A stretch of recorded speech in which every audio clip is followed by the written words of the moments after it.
Welcome in on this Friday. The weekend upon us. Certainly looking forward to it, even and relaxing, but I don't know what that word means, so it's going to be a long weekend. I'm Tim O'Brien. Fred out because the first game of the World Series for the Dodgers. Lucky him.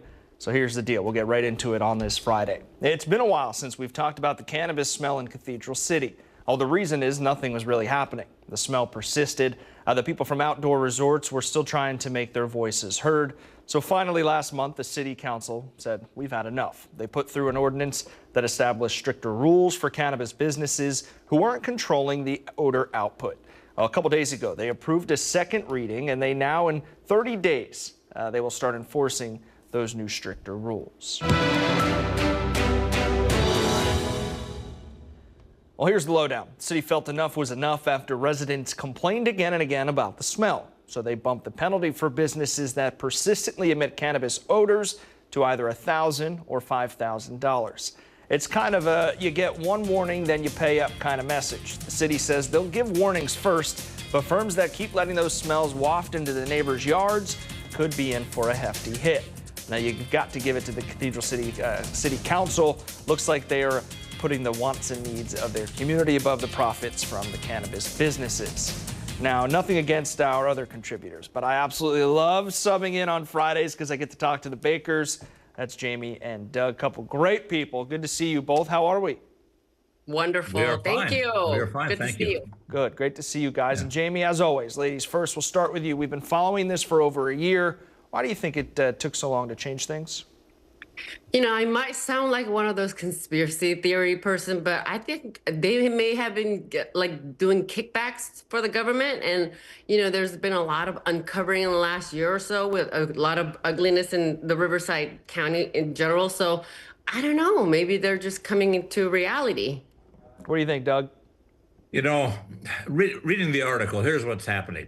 These cannabis manufacturers can be fined $100 for the first infraction, $200 for the second, $300 for the third, and then just continues to go up and up and up and up and up.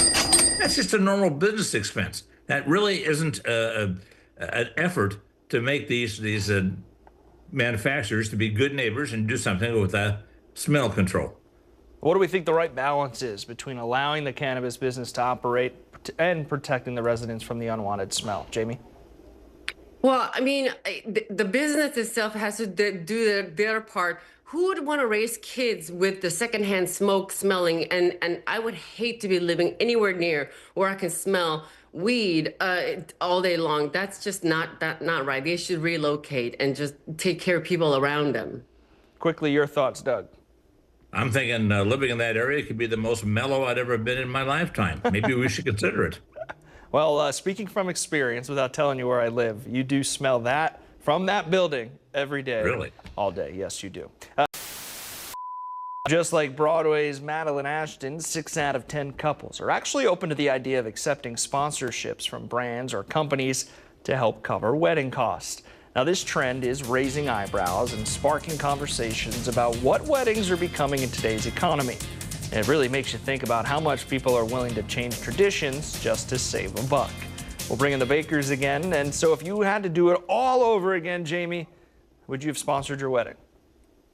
Who would sponsor our wedding? What, Toyota of the Desert, the Rogan Report? I mean, come on now. What happened to living within your means? This is ridiculous. Are we like, is there a competition for tackiness that I've not gotten this is horrifying me. You imagine Fred sponsoring you guys and then he's your officiant? No. What are your thoughts, Doug? Well, you know, I think it's preposterous. What the bride wears a dress with sponsored by WD-40 sash over her, and her dress is paid for. It's a stupid idea.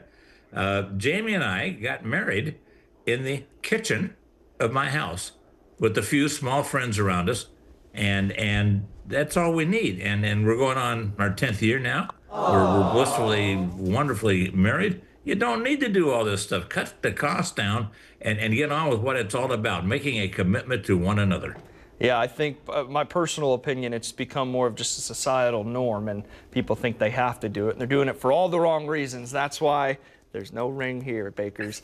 Do you think this trend will change how we view weddings in the future, Jamie?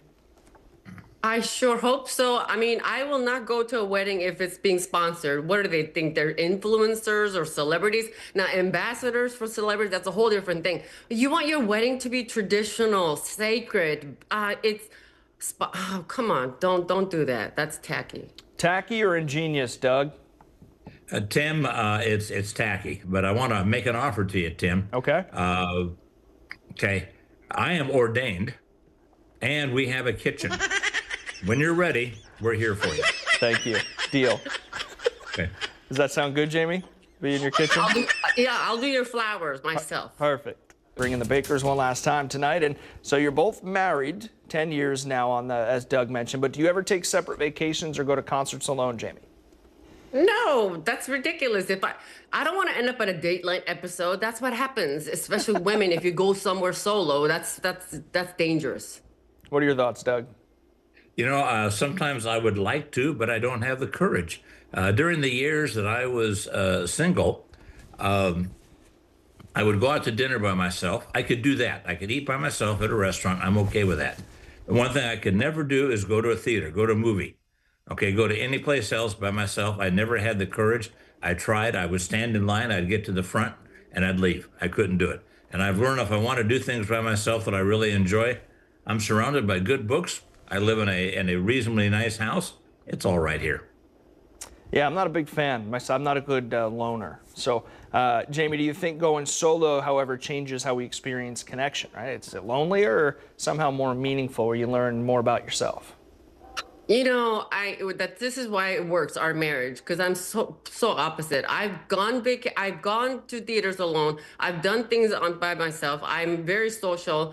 But I guess for some people it works, but do it with caution, because there's people out there that are totally crazy, just preying upon people just by themselves. How do you think traveling alone encourages that personal growth, Doug? You challenge yourself? Well, I think you become emotionally stronger if you can travel alone. You can experience sights and sounds the way you want to, when you want to. So there is some encouraging things about that. But by the way, Jamie, in the last 10 years, I'm not aware that you've ever told me that you want a trip by yourself or anything like that. Oh. Yeah, I used to take summer vacations to Lake Kinty Resort all the time about 20 years ago, remember? Before we knew each other. Yeah. But I was in a villa by myself. You two are the best. Bakers, thank you so much. Have a great weekend, all right?